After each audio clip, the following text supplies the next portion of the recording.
The Philadelphia Eagles traded away a three-time All-Pro wide receiver this offseason, my friend, and even so, ESPN just ranked the franchise's roster as the second best in the entire NFL among all 32 teams in the league.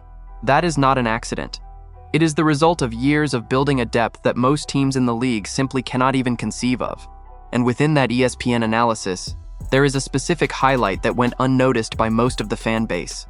The analyst responsible for the rankings singled out one player as the best non-starter on the entire Eagles roster, a former first-round pick with roughly $40 million in career earnings, who arrived in Philadelphia this offseason on a contract of just 1 year. A player who has already lost a Super Bowl to the Eagles themselves, and who now wears the uniform of the team that beat him. Who is this player? Why was he highlighted this way?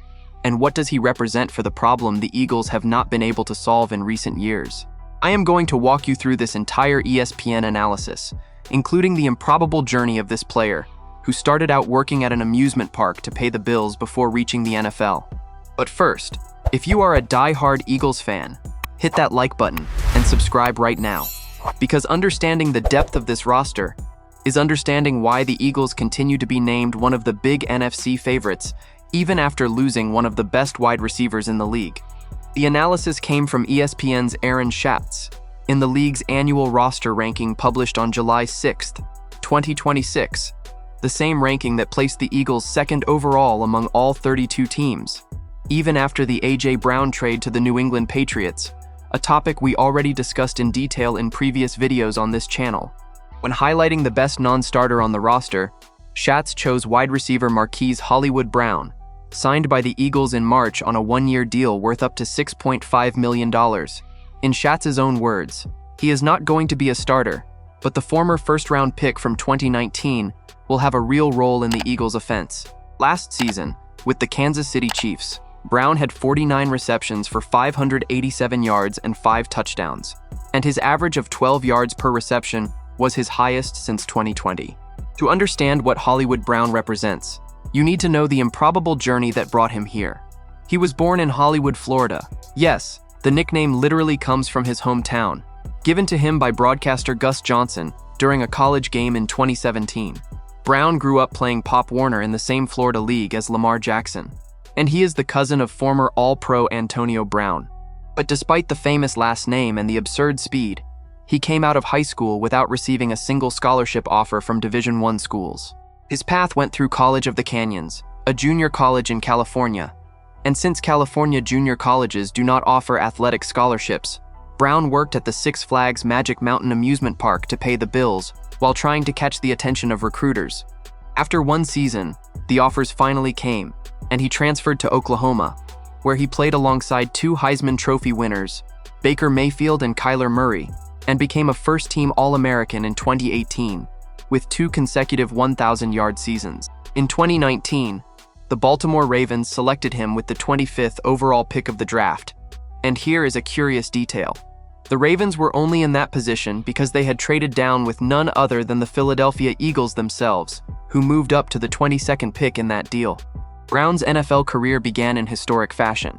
In his debut against the Miami Dolphins, he became the first player in league history to score 2 touchdowns of 40 or more yards in his first game, playing just 14 snaps.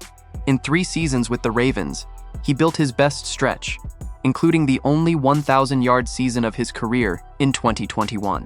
But since leaving Baltimore, his trajectory turned into a run of ups and downs. In 2 seasons with the Arizona Cardinals, he missed 8 games due to injuries and saw his numbers drop to 67 receptions and 704 yards in 2022, then 51 receptions and 574 yards in 2023.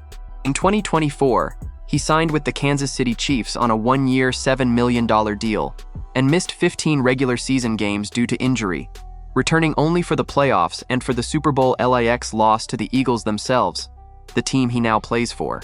The 2025 season was the bounce back. 49 receptions, 587 yards, and 5 touchdowns in 16 regular season games, his best numbers since 2021. And that is exactly where Brown's signing connects to a problem the Eagles have dragged along for years: the lack of a legitimate third wide receiver. As the heavy article itself pointed out, that role was filled at times by Jahan Dotson, but most of the time it left a lot to be desired, while A.J. Brown and DeVonta Smith carried the entire load of the passing game. Now, with A.J. Brown in New England, and first-round rookie Makai Lemon taking on a central role in the slot, a player we already analyzed in depth in a previous video, the Eagles' wide receiver room has been completely reshaped. DeVonta Smith is the number one. Lemon is the bet on the future.